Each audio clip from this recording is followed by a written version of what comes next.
Here's a quick tip on how to tell which hot cues and which cues you have actively loaded onto a CDJ. And this is applicable to all model CDJs that use Rekordbox and have a waveform on the bottom. So CDJ 900s, 2000s, any of the Nexus series of players, they will all apply to this. So we can see we have our analyzed waveform on the lower part of the screen here, and we have our hot cue points A, B, and C, since we get 3 hot cues and 10 regular memory cues per track. The cool little trick is that everything that's on top of the waveform, above the waveform, is what is stored into the memory of the track, and everything on the bottom of the waveform is what is currently loaded into the player's memory, or what you can access immediately. And this works for both the regular memory cues and the hot cues.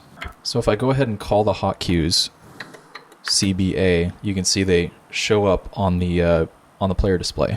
And now you can see after I've called them up using the hot cue buttons, there's also an A, B, and C on the lower part of the waveform.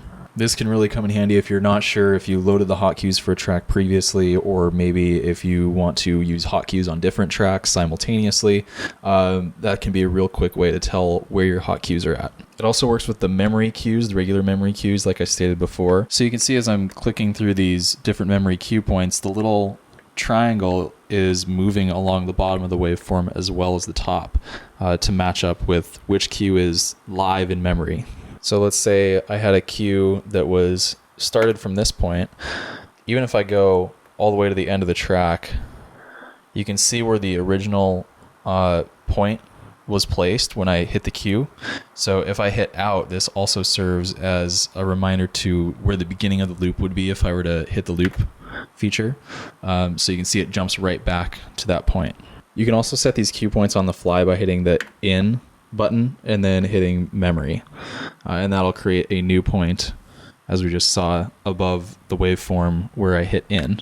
This is a good way of making new points in your track if you can't pause the track. And again, if we look at the waveform here, we can see we have A, B, and C hot cues live and ready to go.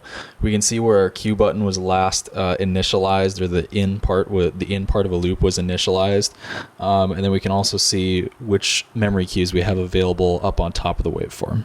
This is handy because on all of the players with hot cues, you can load a second track or even a third track and choose to only load, say, hot cue B of this track. And then if I hit B, the hot cue B, it's going to continue to stay on this track. But if I hit hot cue A, it's actually going to jump back to our previous track immediately. So A is on the first track, and B is on the second track.